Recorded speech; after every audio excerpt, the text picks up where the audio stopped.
P T I میرا خیال مزید انسیکیور بھی ہو گئی ہوگی کہ ایسا ہاسپٹل جہاں پہ اتنا بڑا حادثہ بھی ہو گیا، جہاں پہ 14 معصوم بچے جان چلی گئی ان کی۔ اس حادثے نے مزید واضح کر دی ہم پہلے بھی اس ہسپتال پر اعتبار نہیں کرتے تھے، یہ جھوٹی رپورٹیں بنتی ہیں، ہمیں کوئی اعتبار نہیں ہے کسی بھی سرکاری ادارے پر۔ آج عمران خان کی صحت کے بارے میں ہم اس وقت مانیں گے جب ایک غیر جانبدار بورڈ ان کی تشخیص کرے۔ اصرار کرتے رہیں گے کہ خان صاحب کو تواتر کے ساتھ شفا انٹرنیشنل لے کر جائیں اور ان کے جو ذاتی معالجین ہیں وہ تمام عمل میں شامل رہیں۔ ایک درخواست جو دی گئی تھی توہین عدالت کی، جو ہم نے پٹیشن دائر کی ہے، یا ڈاکٹر عظمیٰ نے جو پٹیشن دائر کی ہے اس کی جلدی سماعت کی، وہ رد کر دی گئی ہے۔ دیکھیں، رابطہ ڈائیلاگ تو کسی وقت بھی ہو سکتا ہے، لیکن ہم کسی ٹرک کی بتی کے پیچھے نہیں بھاگنا چاہتے۔ 27 والا جو ہے کنٹینیو اس کی تیاریوں بالکل ہے۔ میں آج کراچی اسی لیے گیا تھا نا، میں لوگوں سے بات بھی کر رہا ہوں، ان کو بتا بھی رہا ہوں۔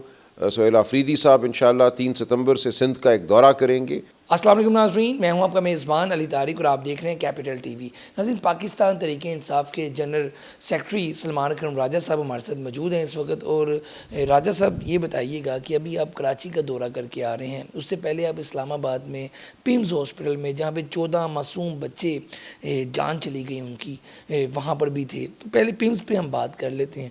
پیمز پہ 14 بچوں کی جو ڈیتھ تھی، اس کو آپ کیسے دیکھتے ہیں؟ آپ وہاں پہ گئے، کیا صورتحال دیکھی؟ اور دوسرا، اس کے اوپر پی ٹی آئی کس کو قصوروار ٹھہراتی ہے؟ ابھی تک کوئی رپورٹ سامنے نہیں آ سکی، کوئی اس طرح کی سزائیں نہیں مل سکی لوگوں کو کہ جو لوگوں کے بچے گئے ہیں ان کو کم از کم کچھ ٹرسٹ ملتا۔ اس پہ آپ کیا کہیں گے؟ پہلے تو یہ بتائیے۔ دیکھیں، شکریہ۔ جو پیمز میں ہوا انتہائی دلخراش واقعہ ہے، جتنا بھی ہم اس پہ غم کریں، بلکہ غم سے تو ہم باہر ہی نہیں نکل سکتے۔ لیکن دیکھیں، اس معاملے کو 2 سطحوں پہ دیکھا جا سکتا ہے۔ ایک تو ہم یہ کہیں کہ انتظامیہ نے کیا کیا، انتظامیہ نے یہ کام نہیں کیا، وہ کام نہیں کیا، یہ کر لیتی تو یوں ہو جاتا۔ وہ کوئی رپورٹ آئے گی جھوٹی سچی، جس طرح کی کمیٹی بنائی ہے انہوں نے، تمام اس میں سرکاری عہدیدار، تمام ماتحت قسم کے افسر اس میں ڈال دیے ہیں جنہوں نے اپنے افسران والا کو بچانا ہے، اور وہ کیا کریں گے۔ اس لیے یہ تو بالکل ہی ایک بیکار سا عمل ہے جو کمیٹی بنی ہے، اور اس کا مقصد صرف یہی ہے کہ معاملے کو پس پشت ڈال دیا جائے، کھٹائی میں ڈال دیا جائے۔ لیکن بات دیکھیں، صرف یہ نہیں ہے کہ یہ انتظامیہ جو تھی یہ نااہل تھی۔ بات یہ ہے کہ اس پورے ملک میں ایک تفریق ہے، غریب اور سفید پوش ایک طرف کھڑے ہیں اور امراء دوسری طرف کھڑے ہیں۔ یہ صحت کے حوالے سے ہو، یا یہ تعلیم کے حوالے سے ہو، یا یہ نوکریوں کے حوالے سے ہو۔ انگریزی بولنے والے بچے جو انگریزی میڈیم اسکول میں جاتے ہیں، گھروں میں انگریزی بولتے ہیں، وہ مقابلے کے امتحان میں کہاں نکل جاتے ہیں۔ وہ بینکوں میں ملازمت ہو، وہ ملٹی نیشنل کمپنی میں ہو، وہ این جی او میں ہو، وہ پورا ایک طبقہ علیحدہ بن گیا ہے، جن کی ایک علیحدہ دنیا ہے۔ وہ ایک علیحدہ قسم کے ہسپتالوں میں پیدا ہوتے ہیں، جب ان کو چھینک آتی ہے تو ان کا علاج علیحدہ طریقے سے ہوتا ہے، ان کے اسکول علیحدہ ہیں۔ تو ہم نے ایسا کیا ہے کہ جیسے کوئی یہ 2 مختلف قسم کی مخلوق ہیں، ایک یہ اعلیٰ مخلوق ہے اور ایک یہ کمتر مخلوق ہے، جو حکومتی اسکولوں میں جائے گی، حکومتی ہسپتالوں میں جائے گی، جو ٹوٹی پھوٹی انگریزی بولے گی یا نہیں بولے گی، اردو زبان بولے گی، اس کی تحقیر کی گئی۔ اردو زبان کی جتنی بھی قومی زبانیں ہیں، پنجابی ہو، سندھی ہو، پشتو ہو، بلوچی ہو، تمام زبانوں کو پیچھے پھینک دیا گیا۔ تو اس ملک میں ہم نے ایک طبقہ بنایا اشرافیہ کا، ہم نے کہا یہ ہے حکمران طبقہ۔ تو جو ہوا ہے پیمز میں، یہ آپ کو ذہن میں رکھنا چاہیے کہ کسی بھی پاکستان کے ہسپتال میں، سرکاری ہسپتال میں ہو سکتا تھا اور ہوئے گا۔ آپ جانتے ہیں تونسا میں، پنجاب میں 300-400 بچوں کو HIV ہو گئی، کیونکہ وہاں سرنجیں جو تھی وہ بار بار استعمال کی گئیں، گندی سرنجیں تھیں۔ آج کراچی میں مجھے پتہ چلا کہ وہاں بھی ایک ہسپتال میں یہی ہوا ہے، HIV ہوئی ہے بچوں کو، جو بالکل وہاں گئے کسی معمولی مرض کے لیے۔ تو یہ پورے ملک میں ہو رہا ہے، اور اس کی بڑی وجہ کیا ہے؟ اور اس کی ایک بڑی وجہ ہے، دیکھیں، اس پورے ملک میں عوام کو حقیر سمجھا گیا ہے۔ جب آپ ووٹ چراتے ہیں، جو آپ نے 8 فروری 2024 کو کیا، یا اس سے پہلے چلے جائیں، مان لیں کہ ہر الیکشن میں آپ نے یہ کیا، تو پاکستان تو شروع دن سے ہی اشرافیہ کا پاکستان ہے نا، امراء کا پاکستان ہے۔ غریب کا پاکستان تو یہ کبھی بھی نہیں تھا۔ اس لیے جب تک آپ غریب کو باہر رکھیں گے اس پورے نظام سے، غریب کے حقیقی نمائندوں کو، وہ جو غریب کا درد اپنے دل میں رکھتے ہیں، ان کو باہر رکھیں گے۔ یہ تو کاؤنسلر کا الیکشن بھی اب نہیں چھوڑ رہے۔ آپ دیکھیں جو لوکل گورنمنٹ لا بنائے ہیں، کہ لوکل جو کاؤنسلز ہیں ان کے الیکشن بھی یونین کاؤنسل کی سطح پہ غیر جماعتی ہوں گے تاکہ توڑیں لوگوں کو، وہاں پہ بھی دھاندلی کریں گے، اس کے بعد دباؤ ڈالیں گے، لالچ دیں گے، ماریں گے، پیٹیں گے۔ یہ پورا نظام جو ہے اس وقت یہ میں کہوں گا خونخوار بن چکا ہے۔ اس پورے نظام کا مقصد صرف یہ ہے کہ غریب کو، عوام کو خاموش رکھا جائے اور ان کے اوپر ایک جبر جو ہے وہ مسلط کیا جائے۔ تو جو ہوا پیمز میں وہ اس نظام کا نتیجہ ہے۔ یہ وہ نظام ہے، جبر کا نظام، جو ناکام ہوا ہے اور ہمیشہ ناکام ہوتا رہے گا۔ اچھا راجہ صاحب یہ بتائیے گا، جو وزیر صحت تھے انہوں نے وہاں کی کہا کہ پاکستان کے حالات اتنے اچھے نہیں ہیں، یہ اسی طرح ہسپتالوں کے بھی حالات اچھے نہیں ہیں، مطلب کہ یہ جو ان کا کیا کہنا، یہ غیر اہم آدمی ہے، ہارا ہوا الیکشن کراچی میں ہر بچہ جانتا ہے، دھتکارا ہوا کراچی کا ایک شخص، اس کو آپ نے وفاقی وزیر بنا دیا۔ دیکھیں یہ اسی نظام کی دین ہے نا، جو ایک جھوٹ اور فریب کا نظام ہے۔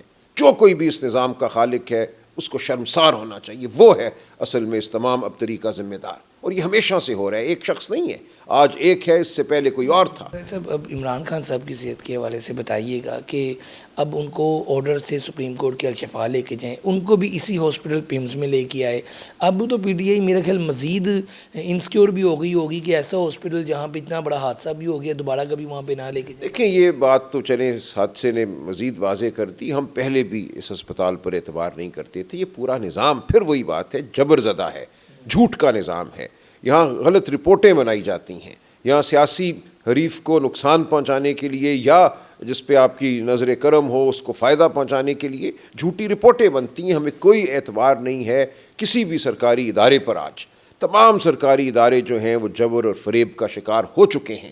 اسی لیے ہم یہ کہتے ہیں کہ عمران خان کی صحت کے بارے میں ہم اس وقت مانیں گے جب ایک غیر جانبدار بورڈ ان کی تشخیص کرے، بتائے کہ ان کی صحت کا اس وقت کیا حال ہے، اور یہ مسلسل ہوتا رہے۔ یہ نہیں کہ آج ہو گیا، ہمیں کیا پتہ اگلے 2 ماہ ان کو کیا کھلایا جاتا ہے جیل میں، ہمیں نہیں معلوم۔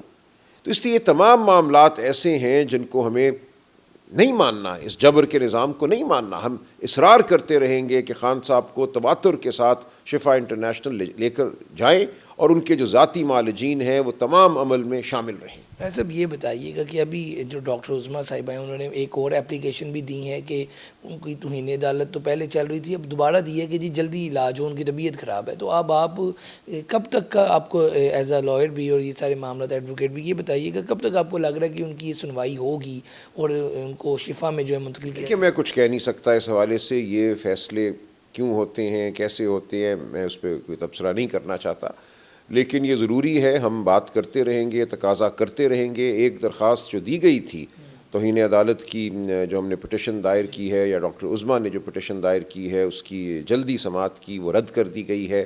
ایک دوسری درخواست اب دی گئی ہے اور سننے میں یہی آ رہا ہے کہ اس درخواست کو بھی شاید وہ رد کرنا چاہتے ہیں، لیکن ہم بالکل زور دیتے رہیں گے۔ اور پاکستانی قوم پر اب یہ دیکھیں، میں بار بار یہ کہتا ہوں کہ تمام معاملات آپ نے ٹی وی پہ نہیں دیکھنے۔ آپ کا خیال ہے کہ ایک سلمان راجہ اپنی زندگی چھوڑ کر آ گیا ہے، اب اس کا فرض ہے کہ یہ اس ملک میں انقلاب لائے، یا فلانا شخص جو ہے وہ سیاست میں ہے، اس نے اپنی زندگی کو وقف کیا ہے تو اس کا کام ہے وہ انقلاب لائے۔ انقلاب سیاستدان یا سیاسی ورکر نہیں لاتے، سیاست میں آنے والے لوگ بات کرتے ہیں، جو حالات ہیں وہ سامنے رکھتے ہیں، اپنے سینے بھی پیش کرتے ہیں۔ اس ملک میں تو یہ صورتحال ہے نا، قائد اعظم نے اپنا سینہ نہیں کبھی پیش کیا تھا۔ انگریز کے دور میں بھی سیاست گفتگو کا نام تھا، ڈائیلاگ کا نام تھا، آپ نظریے کی بنیاد پر، دلیل کی بنیاد پر سیاست کرتے تھے۔ آج سیاست کو ایک جرم بنا دیا گیا ہے۔ آج سیاستدان کو یہ کہا جاتا ہے کہ لمبی جیل کی قید کاٹو، بے گناہ، آپ پہ جھوٹے مقدمے بنیں گے۔ تو ہم بہرحال جو بھی ہمیں کرنا ہے ہم کریں گے، لیکن تبدیلی تب آئے گی جب عام پاکستانی، آپ کے جیسے پاکستانی، آپ کا پروگرام دیکھنے والے پاکستانی لاکھوں کی تعداد میں باہر نکلیں گے۔ بنگلہ دیش میں یہ ہوا، ایران میں یہ ہوا، جس دنیا کے ملک میں تبدیلی آئی ہے وہاں لوگوں نے ٹی وی نہیں دیکھا، وہ سڑکوں پر آئے ہیں۔ صاحب اب جب یہ معاملہ سارے چلے ہیں، جب تو ایک بہت لمبی سوشل میڈیا پہ کمپین، لوگوں کے بیانات کی پی ٹی آئی کی ڈھیل ہو گئی ہے۔ محسن نقوی صاحب کو تو انہیں عدالت کی فریق میں نہیں، اس میں نہیں لکھا۔ یہ جو تمام باتیں ہیں، پیچھے کوئی پہ ڈائیلاگ، کوئی مطلب کہ کوئی رابطے میں کچھ چیزیں نہیں رہتی۔ دیکھیں رابطہ، ڈائیلاگ تو کسی وقت بھی ہو سکتا ہے، لیکن ہم کسی ٹرک کی بتی کے پیچھے نہیں بھاگنا چاہتے۔ اصول کی سطح پہ کوئی 27 والا جو ہے کنٹینیو اس کی تیاریوں بالکل ہے۔ میں آج کراچی اسی لیے گیا تھا نا، میں لوگوں سے بات بھی کر رہا ہوں، ان کو بتا بھی رہا ہوں۔ سہیل آفریدی صاحب انشاءاللہ 3 ستمبر سے سندھ کا ایک دورہ کریں گے، رحیم یار خان سے سندھ میں داخل ہوں گے اور پورا سندھ سفر کرتے ہوئے کراچی پہنچیں گے، وہاں دوستوں سے بات کریں گے، عوام سے رابطہ کریں گے۔ تو اب یہ عمل ہے جس کو رکنا نہیں، اس عمل کو پاکستانی قوم نے جاری رکھنا ہے۔ دیکھیں کوئی بھی جو آپ کو سیاستدان یا سیاسی لیڈر جس کو آپ کہتے ہیں نظر آتا ہے، وہ تو جیل جا سکتا ہے، اس کو گولی ماری جا سکتی ہے، تو کیا آپ اپنے بچوں کے مستقبل کی جو جد و جہد ہے اس کو ختم کر دیں گے؟ یہ آپ نے کرنا ہے، یہ پوری قوم نے کرنا ہے، اور قومیں یہ کرتی ہیں اور پاکستانی قوم بھی یہ کرے گی۔ صاحب اتوار والے دن ذرائع بتا رہے ہیں، ایسے سنا بھی ہے کہ کوئی پی ٹی اے کے ایم این اے اور ایم پی ایس کو پشاور بھی بلایا، اس حوالے سے کوئی اہم چیز بھی ہے؟ جی دیکھیں، یہی جو صورتحال ہے جو ہمارے سامنے اس وقت ملک کی صورتحال ہے، اس پر گفتگو کرنے کے لیے وہاں ایک میٹنگ ہوگی، ایک کانفرنس ہوگی۔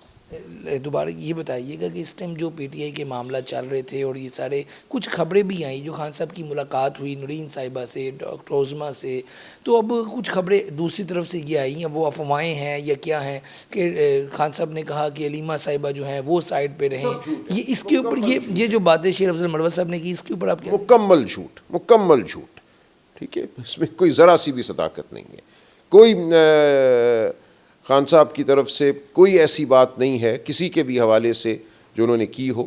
وہ عزم کا مینار ہیں، وہ مستحکم ہیں، اور وہ جیل شیر کی طرح کاٹ رہے ہیں، چٹان کی طرح وہاں بیٹھے ہیں، انہوں نے کچھ ایسا نہیں کہا جو سوشل میڈیا پہ چلا ہے۔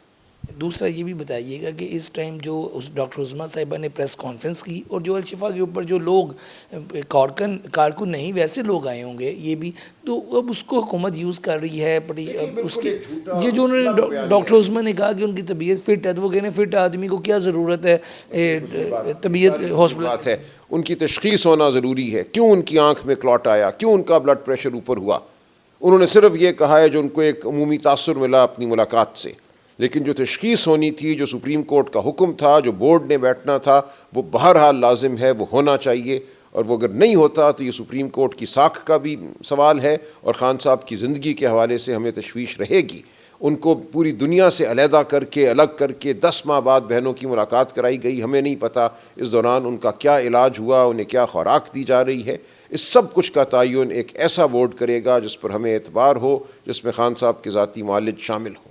لاسٹ پہ ایک کویشچن کو اور جواب دیجیے گا صاحب کہ ابھی بہت سے تجزیہ کار یہ باتیں پھیلانا شروع کر دیتے ہیں، یا یہ کہ جی 16 ستمبر کو یا 15 ستمبر کو خان صاحب شفا میں منتقل ہو جائیں گے، ہو ہی نہیں سکتا کہ نہ ہو، 27 سے پہلے آپ کے علم میں ایز اے جنرل سیکرٹری کوئی بات نہیں ہے ہمارے علم میں، جی بالکل ایسی کوئی بات نہیں ہے۔ ہم سمجھتے ہیں اس قوم کو مستعد رہنا ہے، اپنا جو عزم ہے اس کو کسی صورت ماند نہیں ہونے دینا، اور ہم انشاءاللہ ایک بڑے مقصد کے لیے یہاں کھڑے ہیں۔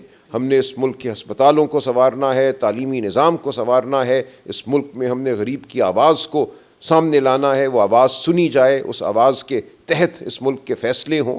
جب تک یہ نہیں ہوگا اس ملک میں غریب سسکتا رہے گا۔ بہت شکریہ جی، آپ گفتگو سن رہے تھے سلمان اکرم راجہ صاحب کی، جو کہ بتا رہے ہیں کہ جو خبریں سوشل میڈیا پہ چل رہی تھیں، خان صاحب نے کہا کہ علیمہ صاحبہ سیاست سے پیچھے ہٹ جائیں، وہ بھی جھوٹ ہے۔ جو خبریں یہ ہیں کہ 15 یا 16 کو خان صاحب شفا میں منتقل ہو جائیں گے، اس حوالے سے کوئی خبر ان کے پاس ایز اے جنرل سیکرٹری نہیں ہے، لیکن 27 ستمبر کو جو لانگ مارچ ہے اس حوالے سے وہ تیاری کر رہے ہیں۔ ایز اے جنرل سیکرٹری وہ کراچی گئے ہیں، وہاں پہ کارکنوں کو اور تنظیم کو انہوں نے اپنا ایک مشاورت کی ہے، ان کے ساتھ کام کیا، اور اب سہیل آفریدی جو ہے وہ بھی سندھ کا دورہ کریں گے۔ تو 27 والا جو معاملہ ہے وہ پی ٹی آئی اس پہ کام کرتے ہوئے دکھائی دے رہی ہے، لیکن جو دوسری طرف افواہیں تھی یا باتیں تھی کوئی ڈیل ہو رہی ہے، اس طرح کی چیزیں جو ہیں بہرحال جو ہے وہ بالکل غلط ہے، یہ کہنا ہے سلمان اکرم راجہ صاحب کا۔ تو آج کے اس ویڈیو کے ساتھ اجازت دیں، اللہ حافظ۔